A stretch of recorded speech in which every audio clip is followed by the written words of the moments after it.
Rucher de Crosne. Bon, je suis venu voir rapidement ce qui se passait sur le rucher parce que là, je reconnais que j'ai un petit peu joué. Je crois que je vais arrêter de jouer. J'ai laissé traîner du sucre dans la tente en haut, comme j'avais fait l'année dernière. Le problème, c'est que c'est devant une ruche, donc c'est risqué ce que je fais. Donc je vais arrêter la plaisanterie, je vais retirer le petit pot de sucre que j'ai laissé. Bon, moi l'idée c'était d'illustrer qu'en fin de saison, une fois de plus, hein, mais bon, des fois ça sert à rien de répéter les trucs hein, pendant des années. Quand les gens veulent pas comprendre, il n'y a pas grand chose à faire. Donc en fait, en fin de saison, n'importe quel piège qui a du sucre capture autant de frelons qu'on veut. Hein, donc il ne sert plus à rien, quoi. À la limite c'est ridicule. Donc là j'ai refait le test une nouvelle fois. J'ai laissé le pot de sucre avec un peu de sucre au milieu de la tente. Et voilà, le résultat, c'est immédiat. Le résultat est immédiat. Donc le piège est rempli de frelons. Il y a énormément de frelons qui sont en haut de la tente, qui sont même pas montés, qui sont même pas rentrés dans le piège, ce qui est plutôt rare. Et voilà la catastrophe. On attire les frelons sur le rucher, donc c'est exactement ce qu'on ne veut pas faire avec les tentes. Donc voilà, je vais tout retirer et arrêter de jouer avec ma ruche, ma dernière ruche qui est forte. Allez, bon, il fallait faire le test, hein. Là voilà, j'ai la confirmation.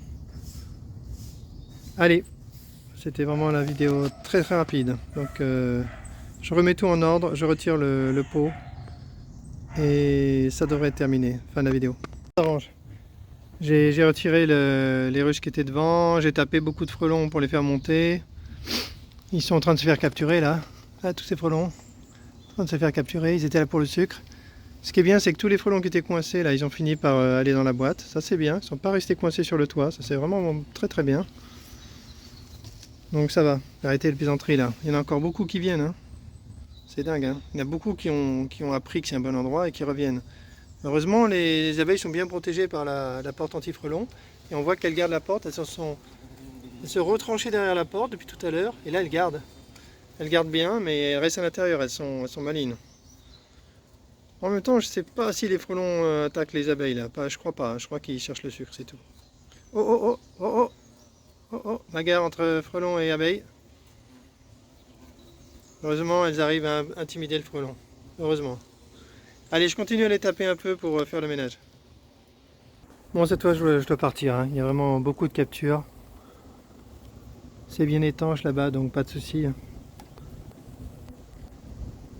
Voilà ce que ça donne. Allez, fin de la vidéo. Je reviendrai tout à l'heure pour voir si ça s'est calmé. Normalement, tous ces frelons devraient... ça va être un bon test. Hein. Je reviendrai dans la journée. Et on verra qu'il y aura beaucoup moins de frelons. Et demain, il n'y aura plus aucun frelon. Allez, fin de la vidéo. Pour de vrai cette fois.